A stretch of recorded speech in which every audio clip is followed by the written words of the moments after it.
你们见过凌晨3点半起床吃早餐的吗？现在不多不少，刚刚好凌晨4点。我在来的时候就有朋友建议我一定要吃他们临沂当地的早餐啥，但是我到现在我都不晓得这个啥到底是个啥子哈。然后又有朋友给我建议说，要喝就要喝头刀沙，要想喝那个头刀沙，必须要凌晨3点半就起床。我们现在去看看，我们现在这个地方是一个菜市场。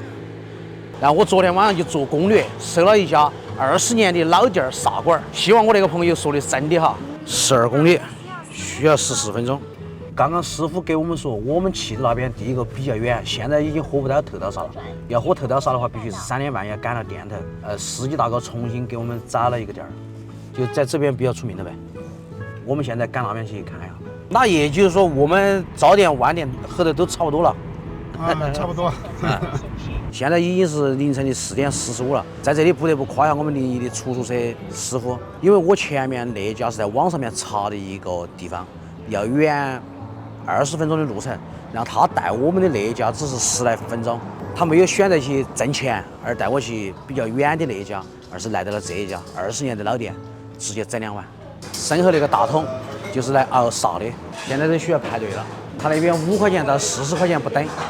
今天我就来碗高配，就是肉多肉少呗。那给我来2个20的。有加进来了吗？加，然后2根油条，一共多少钱50。50的。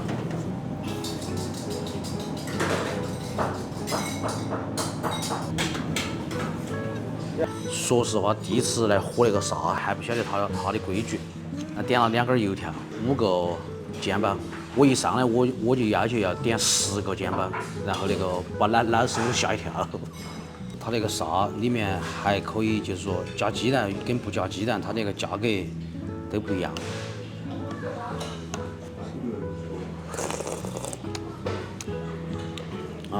这个喝起就是那个胡辣汤的那种感觉差不多，胡椒粉的味道很重，它那个应该是高汤熬出的。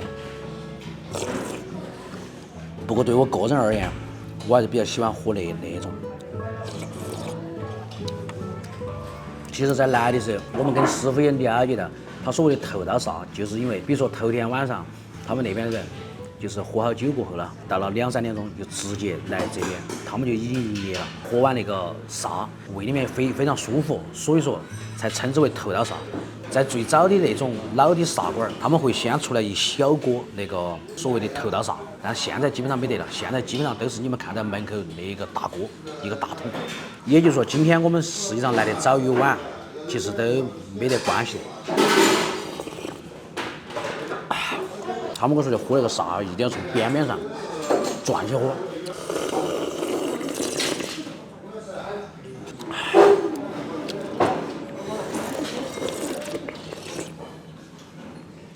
来根油条，油条蘸上那个沙，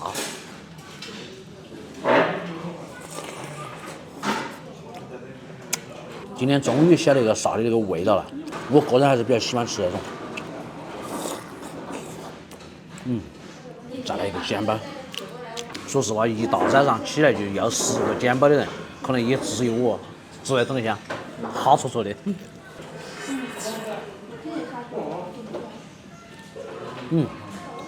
里面是葱，是肉，里面还有粉条。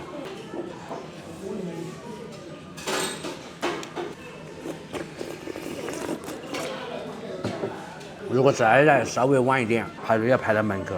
出租车师傅跟我们说的，如果再来晚一点，基本上排到门口。他们基本上这边凌晨4点半就慢慢陆陆续续要开始排队了。它里面也没得其他的华而不实的东西，就是牛肉，然后砂汤加了个鸡蛋。啥味儿？喝了看不？跟胡辣汤差不多。还行哈。不然我们排那么远嘛。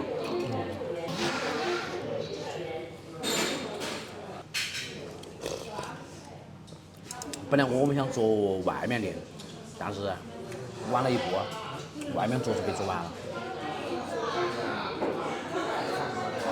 就是一个人早餐的话，搞2个煎包，弄根油条，搞碗沙，足足的够了。北方那边的面食做得比较，用我们话说结实，就是一个个都比较大，然后里面的料也很足。所以大家如果有机会来临沂这边吃那个沙的话，千万不要一开口就点10个煎包。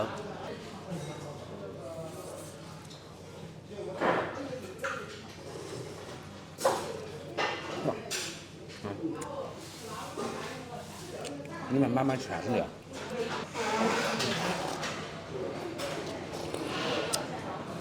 说实话，我个人比较喜欢喝那种早上起来又暖胃，特别是冬天，这个喝了超级暖和，真的。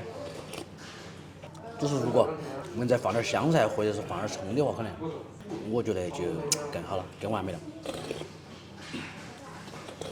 其实我肉吃不了太多，但是还想喝碗沙。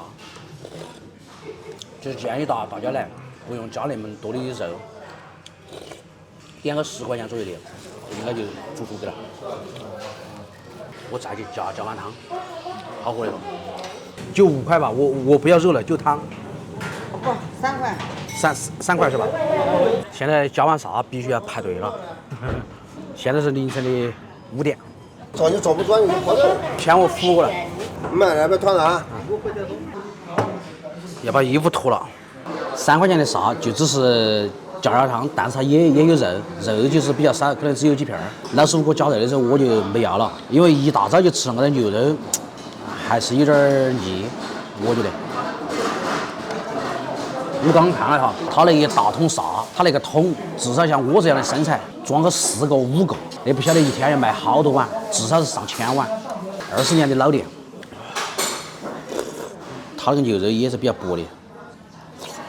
然后我刚刚跟统一商算了一下，他这么大的包子应该才块多钱个水煎包，因为我们2碗沙就是40-20块钱碗，还2根油条，4个水煎包，总共才50块钱。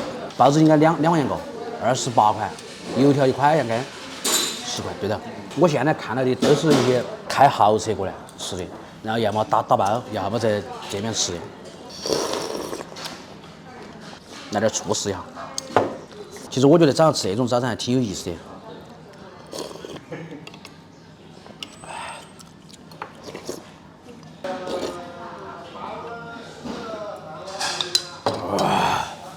哎呀，你看现在还有排队的，拿起高压锅，拿起桶来打沙的。